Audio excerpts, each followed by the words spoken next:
Brazil is a country of continental dimensions, where stories of brutal crimes are not uncommon. But in 2021, a wave of terror swept through the countryside of the state of Goiás, leaving a trail of blood and fear. The name behind this panic? Lázaro Barbosa. Chapter 1. The beginning of a life marked by crime. Lázaro Barbosa was born in Barra do Mendes, a small town in the interior of Bahia, in 1988. From a young age, his life was marked by violence and crime. He grew up in a humble family, facing financial difficulties, and, according to reports, witnessing abuse and conflict at home. Lazaro's first criminal records emerged in his adolescence. He was accused of involvement in petty thefts and participation in violent crimes in the region. Violence seemed to be an integral part of his personality.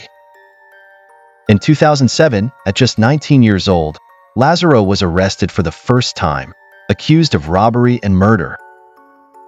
However, the justice system seemed unable to keep him behind bars. Chapter 2. The escape to the Midwest. Lazaro managed to escape from prison several times over the years, always finding refuge in rural areas where his ability to blend in with the environment made him almost invisible. In 2013, he escaped from the Papuda Penitentiary Complex in the Federal District after being convicted of robbery, rape, and murder. Fleeing to the Midwest region, Lazaro began living as a nomad, constantly moving between Goiás, the Federal District, and Bahia. His survival skills were remarkable. He knew the forests like the back of his hand, knew how to hide, track, and, when necessary, eliminate any threat to his whereabouts. Chapter 3. The massacre in Ceilândia. In June 2021, Lazaro made headlines across the country again, this time for a crime that shocked the nation. On June 9th, he invaded the farm of the Vidal family in the rural area of Ceilândia, Federal District. What followed was a brutal massacre that left 4 people dead: businessman Claudio Vidal, his wife Cleonice Marquez, and their 2 sons, Gustavo and Carlos Eduardo, aged 15 and 21, respectively. Lazaro not only took the lives of this family, but also kidnapped Cleonice. Her body was found days later in a nearby stream, showing signs of violence. The brutality of the crime was so shocking that authorities immediately launched a relentless manhunt for the man who was now Brazil's most wanted criminal. Chapter 4. The Relentless Manhunt. The pursuit of Lázaro Barbosa became an unprecedented operation in the country's recent history. The police mobilized more than 270 security agents, including special forces, elite police, and even helicopters, drones, and sniffer dogs. But Lazaro seemed untouchable. For 20 days, he roamed the forests, invading properties, taking hostages, and exchanging gunfire with the police. With each new confrontation, he escaped unscathed, as if he had some sort of supernatural protection. His actions became bolder, and he seemed to feed on the fear he provoked. With each invasion, he left a trail of destruction and, in some cases, forced his victims to prepare food for him before fleeing back into the woods. During this time, reports surfaced that Lazaro had a deep knowledge of black magic rituals and might have been practicing these rituals in the forests. Many believed he possessed supernatural powers that protected him from police bullets. The case took on even greater proportions when supposed spiritual accomplices of Lazaro were mentioned, adding to the mystery and aura of terror surrounding him. Chapter 5. The social impact and media reaction. As the manhunt continued, fear gripped the small towns and rural communities of Goiás and the Federal District.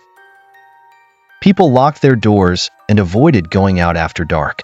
Stories about Lazaro spread like wildfire, and the media followed every move, fueling the panic with sensationalist headlines and speculation about the criminal's whereabouts and motives. Lazaro became a symbol of fear, and his story was widely discussed on TV programs, newspapers, and social media. The media coverage was intense, with many journalists and commentators trying to unravel Lazaro's mind. He was described as a psychopath with almost supernatural abilities, a master of jungle survival, capable of outwitting and evading the country's security forces. Meanwhile, the public wondered, who was Lázaro Barbosa really? Was he just a brutal criminal, or was there something more behind his story? Had the authorities failed to capture him for so long due to his cunning, or was there something mysterious protecting him? Chapter 6. The Fall of Lázaro Barbosa on June 28, 2021. The manhunt came to an end. After weeks of pursuit, the police finally located Lázaro in a rural area of Aguas Lindas de Goiás. He was hiding on a property where, according to investigations, he received support from local residents. The police surrounded the area, and after an intense shootout, Lázaro was hit.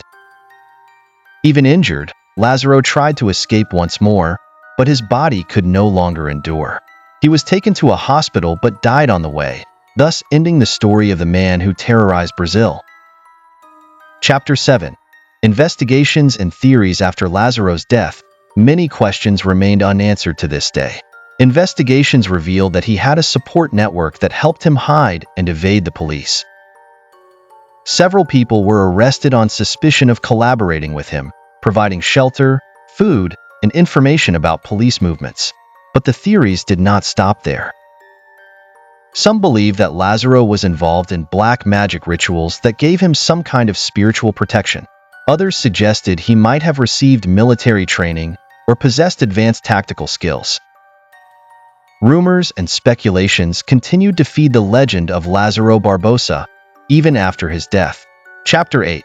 The legacy of fear. The case of Lázaro Barbosa is a chilling reminder of how evil can manifest in the most unexpected ways.